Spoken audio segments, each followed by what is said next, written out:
Hi and welcome to my channel. In this video I want to talk about healing in Guild Wars 2 and how to make the most out of your abilities. Healing is a bit different in Guild Wars 2 compared to other MMOs because every class has at least one healing skill and some utilities to avoid damage. This means you do not need to overheal most of the time. But let's not get ahead of ourselves. Before committing to a healing role, make sure your class has a viable heal elite spec because you'll need to make a big investment into gear, runes and sigils. This is also the main reason people go for legendary gear, as you can switch your stats at any time. After you choose your elite spec, prepare to farm or craft your gear, which 99% of the time will be Harrier, which is a combination of power, concentration and healing power. And the other 1% will be Plague Doctor or something similar for the Heal Scourge. As for the build, there are plenty of websites or guides that will give you the current best in slot build for your spec. If you're still undecided, I recommend to go with Heal Firebrand, Heal Mechanist or Heal Druid, as they are used most of the time and have good utilities too.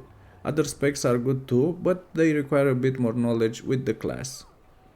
Now that we got the basics out of the way, let's move on to the order I recommend you follow for your healing journey. Well, for PvE, you can start with a few meta events to get a feeling of your skills and get used to them and switching between your utilities depending on the situation. Most meta events do not need healer, but it's always good to have 2 or 3. After you got used to the spec, you can start doing strike missions and dungeons. Dungeons do not require a dedicated healer as they were designed to be completed without a healer in mind, but people got used to someone healing them so they can ignore mechanics, so it's a good place to practice. Strike missions are the next step in the difficulty ladder for a healer. This is why I recommend starting with the Icebrute Saga strike missions, as they are easier and you do not need to focus so much on healing, and you have time to learn how to time your stability and aegis while providing quickness or alacrity. Fractals are next in the line of difficulty. I'm talking about tier 4 fractals and CMs. You also need full ascended gear for it too, which costs a lot of gold.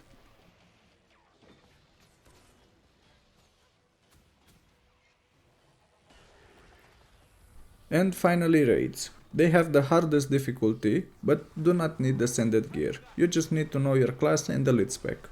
Now we can move on to how to actually heal.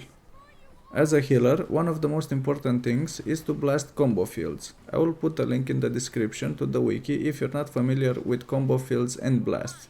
But as a healer, most of your combo fields will be either light or water. Light fields, when blasted, remove conditions in that area, and water fields heal allies in an area. In this example, I am blasting a water field to do a burst heal because of a mechanic that was ignored. And if something else were to happen, people will get downed. Another thing you should be doing is to use your utility skills to make the encounter easier. In this example, I am using my elite skill to immobilize the red orbs so they do not come near us. This also means I do not have to heal and can focus on providing alacrity and doing the mechanics of the fight. The next tip depends on your chosen elite spec, but for this example I'm going to use the Mechanist. You can see that when this boss starts doing a lot of damage, you have to mitigate it as much as possible, and using your healing skills will not cover the damage completely and people may get downed.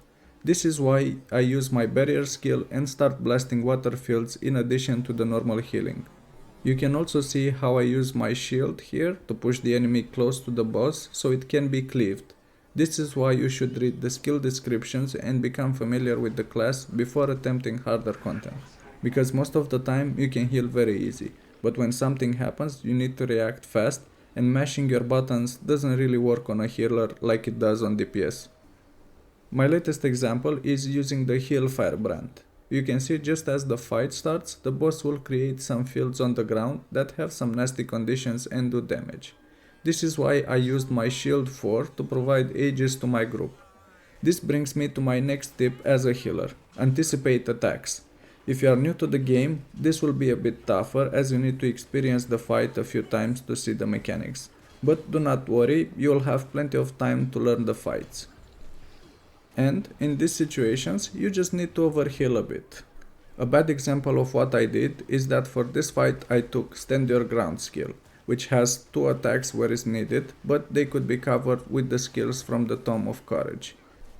If I would have taken another utility skill, it could have made the fight a lot easier.